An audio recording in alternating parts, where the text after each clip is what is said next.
আসসালামু আলাইকুম রহমতুল্লাহ। বিডিআমিনশিপ training centre YouTube channel এবং আসন ভূমি জরিপ শিখে কাগজবাজি ফেসবুক পেজ থেকে সকলকে আন্তরিক শুভেচ্ছা জানিয়ে শুরু করছি। তো আমরা এখানে একটা বিআরএস আছে আমাদের সামনে। এই বিআরএসে তিনজন অংশীদার আলিমউদ্দিন ডিন্ডু মিয়া এবং আব্দুল কুদ্দুস, তারা দুইটা দাগ নাম্বার, এই যে একটা দাগ নাম্বার আর একটা দাগ নাম্বার, দুইটা দাগ নাম্বার। এই দুইটা দাগ নাম্বারে আপনার এই যে একটার মধ্যে হলো 4 আর একটার মধ্যে 3, মোট হলো 7% জায়গার মালিক। তো এখানে 0.333, 0.333, 0.334 এরকমভাবে দেওয়া আছে তাদের অংশটা। আসলে এই 7 জায়গা থেকে তাদের অংশটা কতটুকু হয় এটা কিন্তু আমরা এখন বের করার চেষ্টা করব। তো এটা বের করা খুবই সহজ, খুবই ইজি। আমরা এখানে এটা করে রেখেছি, একটু আপনারা খেয়াল করবেন। বিআরএস কাগজ থেকে অংশ বের করা এটা খুবই সহজ। এখানে আমি 3টা পদ্ধতি দেখাবো আপনাদেরকে। 3টা পদ্ধতি আপনারা খেয়াল করবেন। তো এই খতিয়ানে আপনারা কি লক্ষ্য করলেন, যেখানে মোট জমি হইল 7 তাদের অংশ হইল এইটা 0.333, 0.333, 0.334 এরকম।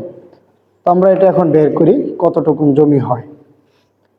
প্রথমত নিয়মটা হলো যে অংশ গুণ মোট জমি দিয়ে দিলেই হয়ে যাবে। তো অংশ 0.333, মোট জমি 7, আপনারা কিন্তু দেখেছেন। আবার একটু খেয়াল করুন, অংশ কত 0.333 আর মোট জমি কত 7। তো আমি এখানে একটু দেওয়ার চেষ্টা করলাম, আপনারা একটু খেয়াল করবেন। এটা হলো অংশ, এটা হলো মোট জমি 2.331, এটা হলো শতক। মানে এই ব্যক্তির এই অংশটা হয়, এত শতাংশ মালিক হয় এই ব্যক্তি, প্রথম ব্যক্তি। দ্বিতীয় ব্যক্তি যেহেতু তার অংশটা 333 ছিল, সুতরাং তারটাও ঠিক এরকমই হবে, অংশ গুণ মোট জমি। এটা অংশ, মোট জমি দিয়ে দিলাম, হয়ে গেল। এরপরে 0.334 অংশ গুণ মোট জমি দিলাম 2.300, মানে 338। এখানে যদি আপনি যোগ করেন তাহলে টোটালি যোগ করলে কিন্তু 7 হবে। টোটালি যোগ করলে কি হবে, 7 জমি হবে। বুঝাতে পারলাম আপনাদেরকে? আচ্ছা, এরপরে যদি আমরা অন্য আরেকটা নিয়ম একটু দেখি। মোট জমি ভাগ হলো 1000, ভাগফলকে অংশ দ্বারা গুণ। তো মোট জমি কত দেখেছিলাম 7, এটাকে আমরা যদি 1000 দ্বারা ভাগ দিই, এই যে ভাগফল। এরপরে এটাকে যদি আমরা 333, এখানে অবশ্য দশমিকটা ছাড়া দিতে হবে। যখন আমরা 333 দ্বারা গুণ করলাম, এই যে 2.331 জায়গা।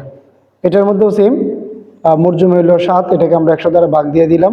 এটা হলো ভাগফল, ভাগফলকে আমরা যে অংশ 333 দ্বারা আমরা গুণ করলাম, এই যে 2.331 জায়গা। এগুলোর সাথে কিন্তু মিলতেছে, অবিকল কি মিলতেছে। এরপরে যদি আবার এটাকে দিই, মোট জমিকে 1000 দ্বারা ভাগ, যে ভাগফলকে তার অংশ যে 334 ছিল, এটা দ্বারা আমরা গুণ করি 2.338, এটার সাথে কিন্তু মিলে গেল। অথবা এখানে আরো একটা নিয়ম দিতে পারেন, অথবা অংশকে 1000 দ্বারা ভাগ দিতে পারেন। অংশকে 1000 দ্বারা ভাগ, অংশকে 1000 দ্বারা ভাগ, ভাগফল যেটা হবে, ভাগফলকে মোট জমি দিয়ে গুণ দিতে হবে। হ্যাঁ, নিয়ম কিন্তু আপনার ফল কিন্তু একটাই হবে। তাহলে আমি এখানে আপনাদেরকে 3টা নিয়মে দেখানোর চেষ্টা করলাম, খুবই ইজি। এরকম কাগজ থেকে আপনার সম্পত্তি বের করা খুবই ইজি, খুব কঠিন কোনো সাবজেক্ট না। আশা করি আপনাদের জন্য বিষয়টা সহজ হয়েছে।